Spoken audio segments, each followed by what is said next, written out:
এই ছেলেটি তার প্রথম সিনেমা বানাচ্ছিল। সে চেয়েছিল সিনেমার সবকিছুই যেন একদম আসল দেখায়, কোনো নকল এফেক্ট নয়। তাই সে দুটা গর্তের মাঝখানে একটা কাঠের তক্তা রাখলো, তারপর তাতে একটু মাটি ছিটিয়ে দিল এবং তক্তার উপর লাফ দিল যেন মনে হয় বোমা ফেটেছে। এরপর মাটির নিচে সে পাতাখা লাগাল, যেগুলো গুলির শব্দ তৈরির জন্য ব্যবহৃত হচ্ছিল। ছেলেটি নিজেই হাতে ক্যামেরা নিয়ে সব শট নিচ্ছিল আর বাকিরা একদম দারুণ অভিনয় করছিল। এরপর তারা দুটা বেলুনে লাল রং ভর্তি করলো। যখন সেই বেলুনে গুলি চালানো হলো, তারা হাতে চাপ দিয়ে বেলুন ফাটিয়ে দিল। দেখতে যেন মনে হয় তাদের শরীরে সত্যি গুলি লেগেছে। কিন্তু ছেলেটি চেয়েছিল দৃশ্যে একটু ইমোশন আনতে, তাই সে এক সৈনিক চরিত্রে অভিনয় করা অভিনেতাকে বলল, ভাবো তোমার সব সহযোদ্ধা যুদ্ধে মারা গেছে, তারা তোমার পরিবার ছিল, এখন তোমার প্রতিক্রিয়া কেমন হবে? অভিনেতা কথাটা গভীরভাবে অনুভব করলো। তার মুখে এমন এক যন্ত্রণার ছাপ ফুটে উঠল যেন সত্যিই সে সব হারিয়ে ফেলেছে। হাঁটার ভঙ্গি, শরীরের ঝুঁকে থাকা, চোখের দৃষ্টি, সবকিছু একদম নিখুঁত ছিল।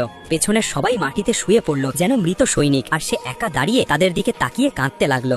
দৃশ্যটা এত বাস্তব ছিল যে ছেলেটির গায়ে কাঁটা দিয়ে উঠলো। শুটিং শেষ হলে সবাইকে উঠে দাঁড়াতে বলা হলো। সবাই উঠলো, কিন্তু সেই সৈনিক চরিত্রের অভিনেতা হাঁটতে থাকলো। সে আর কারো কথা শুনছিল না। মনে হচ্ছিল সে সত্যিই বিশ্বাস করেছে তার সাথীরা আর নেই। কয়েকদিন পর ছেলেটির সিনেমা পর্দায় দেখানো হলো। সবাই মনোযোগ দিয়ে দেখছিল, কেউই বোর হচ্ছিল না। কিন্তু যখন সেই সৈনিকের ইমোশনাল দৃশ্যটা পর্দায় এলো, পুরো হলে মানুষ কেঁদে ফেললো। ছেলেটির প্রথম সিনেমাই সবাই হৃদয় ছুঁয়ে গেল।